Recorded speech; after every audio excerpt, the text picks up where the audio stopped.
Hey everyone, and welcome back to the video course. So in this episode, we're going to be focusing exclusively on the erosion nodes inside of Gaia.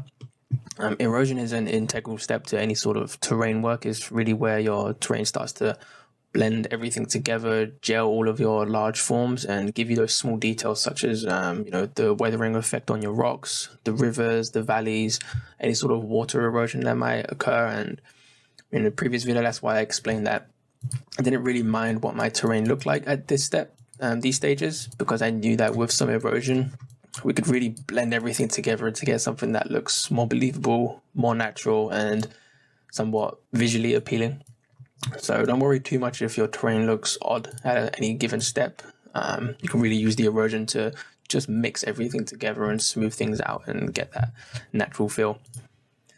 So we have quite a lot of different nodes here, and each one's named accordingly to kind of the effect that it would provide. We have some snow erosion, we have thermal, stratify, deposits. So really you can try whichever one you like and see what gives a good result. But let's jump straight right in with the default one that we have from previously. And you remember that I've unlocked the padlock, so every change just updates automatically. And it has the same settings with every other node. We can just open these up and see what's available. We can change the duration. So of course, the higher this is, the longer it will take, the more erosion will occur. And you can instantly see just how quick that was. In many other terrain packages, it takes quite a bit of time to update the erosion, but in Gaia, it's almost instantaneous, and we're getting a very rocky looking terrain here. I can change the softness of the rock. So, how erodible is that rock, the higher this is. And then the rock's going to erode much quicker. How strong is the erosion, for example? So these are the main parameters of the erosion here, and this will apply for all of these nodes. Then down cutting, so we can change this. So essentially, how much is it cutting the terrain? Like how far is it pushing it down? And if I push it all the way, you'll see the effect. So we're going from this. If I bring this all the way down to maybe 6% instead, you can see the difference here. Also, we also have real scale here, and I can untick this and it will activate some more options. I tend to just leave this enabled. Usually for me, the problem with erosion nodes is that there's always so many options, and sometimes it's difficult to know which ones to change. So the nice thing in Gaia is that it only provides you with a handful of parameters that, the artist kind of really wants to use, and that's why I really enjoy using Gaia. Here we can enable rivers, and we'll let that update, and it's going to give us these kind of water deposits where it thinks rivers might have gone based on some rules, and we can change the depth of the rivers, and we can start getting something that looks as though it's been carved. It's probably a bit too deep. And then I can change the flow, so the amount of water and kind of how much debris is picked up and deposited.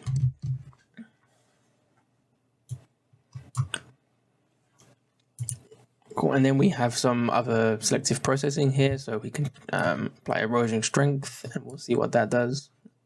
We can also change maybe rock softness. So there's really tons of options, and this is just the default erosion node. I can change the processing effect. So at the moment it's default, but we can go hybrid, and we can also go parallel. You can see we've got this node. So we're going from this funky looking terrain to this, just with a simple erosion node, but that's just 1 out of 17. So let's take a look at some others. Snow is one of my personal favorites, and you don't actually have to use this just on a snowy environment, which is the nice thing that I really want to point out. You can use this node in any sort of terrain, and as long as it gives you the visual look that you're going for, then perfect. So if I bump the duration up, you can see we're getting some snow deposits at the base of our terrain. But maybe I want to combine this with another erosion, so I don't have to stick to one. What we can do is maybe grab a landform, and we're going to plug this in first, and we'll see what this provides us with. You can see it's taking a bit of time. Cool. And you can see now we're getting some really nice rock looking formations. We're going from this to this. It looks very sort of canyony, and in the landform node we only have 5 options to play with, so iterations. How often does this run? Obviously the higher the number, the more time it takes to calculate, and then we'll get this I want to say the terrain has been eroded even further. I can change the power, so how strong is the erosion again, the displacement of the landform node that's being applied over the terrain, and then we can change the degrees. And remember, every node comes with a seed value, so even if I don't like the look of this right now, I can simply just change the seed, let that update, which I can see here, and we'll get a brand new result. And I quite like the look of this terrain, to be honest. Cool, so now I can pipe this into the snow node. So now I'm combining two different erosion types. So maybe this canyon is kind of had snowfall all over it, or some sort of soft looking substance, and I can change the intensity of the snow. We get something that looks like this, but maybe I don't want that. We can then just change some of these numbers here as well. You can see that this is kind of applying on the lower areas where it's settling the snow. I think this will be a good shot to see the update. And I can choose the melting, so how much of the snow is melted. And I put the duration up and just mess around with these settings.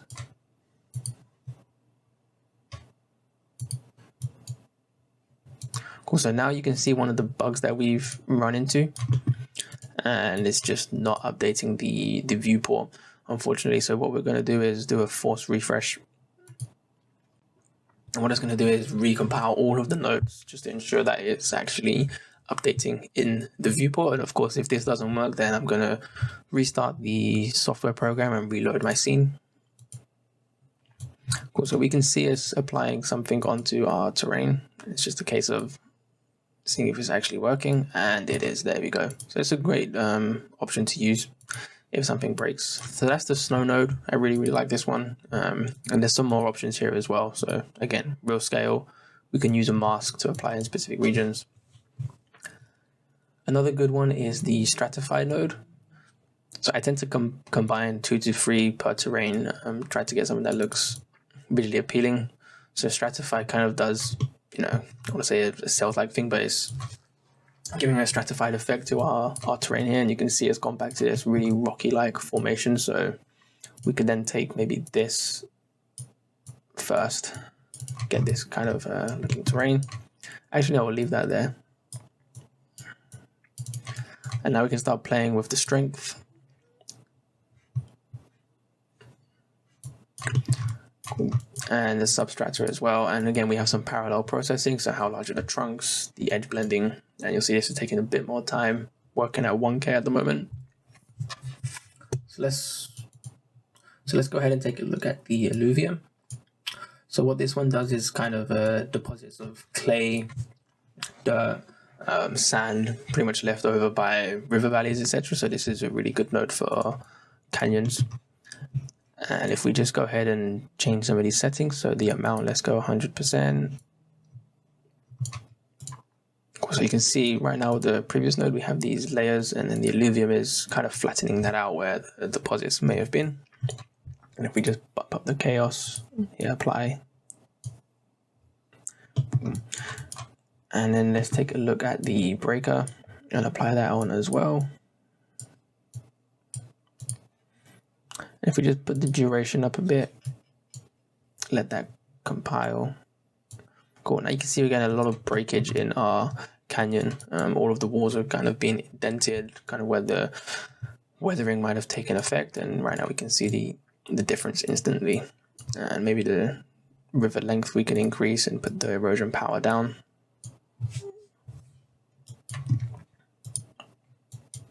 And once that's updated, we'll see the change. Cool. So we've gone from this to this and then this. So the nice thing is we can actually just change the initial terrain if we wanted to. Right now we were using the swell node, but maybe instead of this, we want to try a mountain instead, just for simplicity. If I go ahead and just put the mountain here, plug that into the whirl. Actually, we'll just ignore the whirl and swirl. And then for the mountain, we'll just change the scale a bit, get something like that. And then we can see what this looks like here. Nice.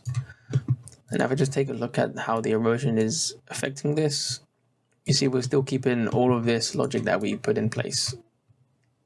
And And then we can see the breaker. What that's done is going to just put these huge carvings into our mountain. Cool, so this is good. We can continue with this. Build up. Let's take a look at the build up erosion node. And see if that's applying anything. Also, we're getting some build up in the cracks. Let's just put the amount up crazily. If I tend to not see much, you'll notice that I go with insane values just to make sure that I know where it's being applied. Build up is one of the few nodes that I don't really use too much. We have coast. Let's just drag and drop some of these. We'll take the coast node, convector. Deposits is an expensive one and takes quite a bit of time. And then Fluvial we'll take a look at. So there's a lot of different options here. You don't have to use all of them. You'll find a few favorites that you really love, and those are the ones that you probably will stick to. Me, I have my personal favorites already, so I'll probably notify them as snow, stratify, the standard erosion, landform, and fluvial as well. So those are my favorites and the ones I normally go to. So we can see with the coast node what it's doing, kind of flattening the top. And if I put the water level higher, let's say maybe you see nothing's happening, but if I go lower, then you can see that it's updating the lower areas of our terrain. Okay, the beach size, the transition, it's kind of the fall off between these and how strong it is. And then we have deposits. So when erosion is being applied to the terrain, it would actually start depositing some of the rubble and sediments in specific areas of your landscape, and we can kind of see what it's done here. A lot of it has been left and softened and eroded quite a lot. So if we just change the flow down quite a bit and reduce the sediments as well, so the amount of sedimentation that's been carried, you can see if I put this really low, we're going to keep the majority of our previous terrain. So we're going from this to this. So some of the debris has been collected in the cracks here. If I change the chaos, so how chaotic it is. So I really like this node for just kind of collecting dirt and rubble in the crevices and then using that as a weight map. And probably put the chaos back down for this. So I'm just preparing a terrain for colorization as well. Just bearing that in mind. So probably put the flow down. And the sediments. Cool. And then again, I can just plug in what I had previously and see what that looks like as well. It's gonna take some time to update everything. We'll just do a force refresh. And then we'll move on and take a look at some of the other erosion nodes that we've glanced over as well. We'll just let this update quickly. And you'll notice that the force refresh is actually updating nodes that aren't in the tree that I'm previewing. So it rebuilt the build up node, even though it's not important to the deposits. Cool. And this is interesting. So you can see we're going from this node to here. We can see how the erosions are updating our terrain. So the breaker is smashing through this, and then we're getting the coast, and then the deposits is softening this up even more where it's been eroded. This is quite nice. And to be honest, I'm probably just going to drag the mountain node and just work on the mountain.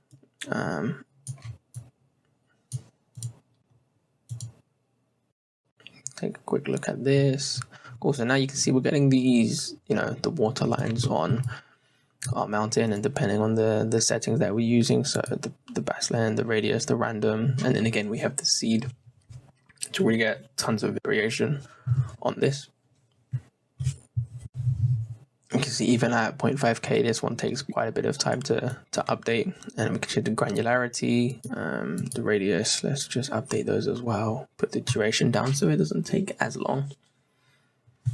So this would be a good way to get your fluvial lines on your, your mountain or maybe your river and terrain. And then we can combine that with a hydro node. If I just put the power of this up, You can see we're getting a lot of hydro erosion all over our terrain. So we're going from this to this. It's really being weathered down, kind of like a statue, maybe at a entrance to a museum. It's just been in the rain for far too long. It's really getting softened. It feels somewhat squishy. And then for the sediment, we're actually going to just take a look at that on this node here. So sedimentation is just the build-up. If you just actually,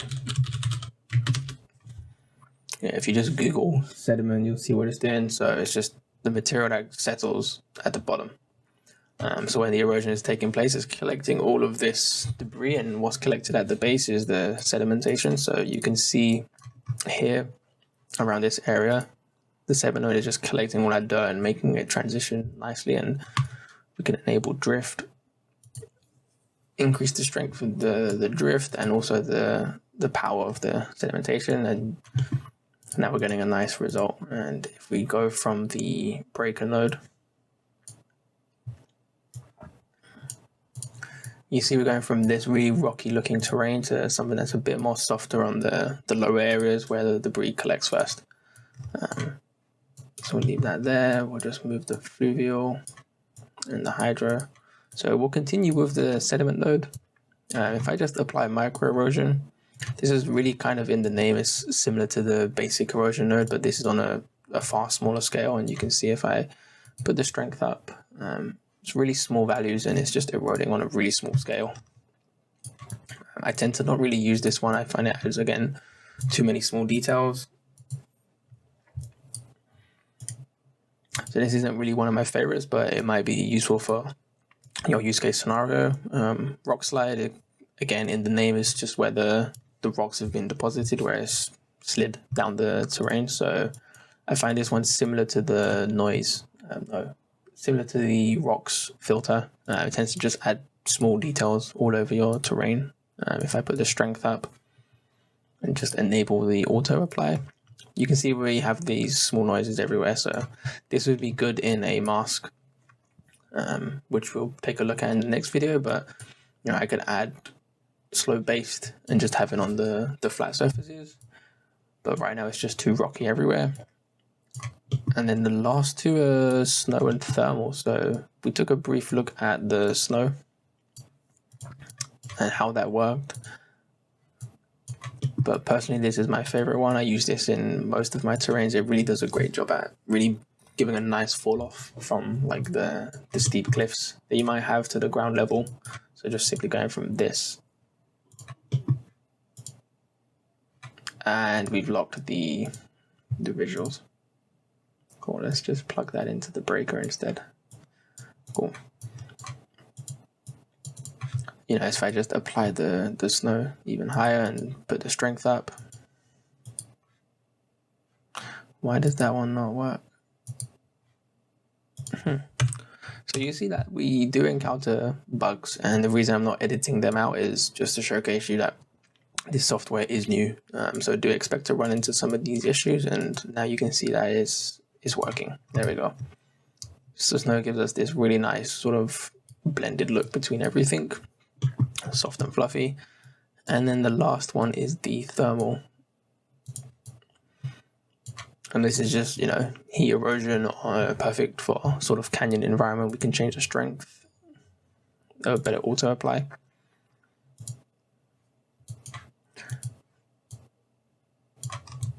So you can see now everything is really softened up, and it's taken some time to build. So we're going from this to this and then this.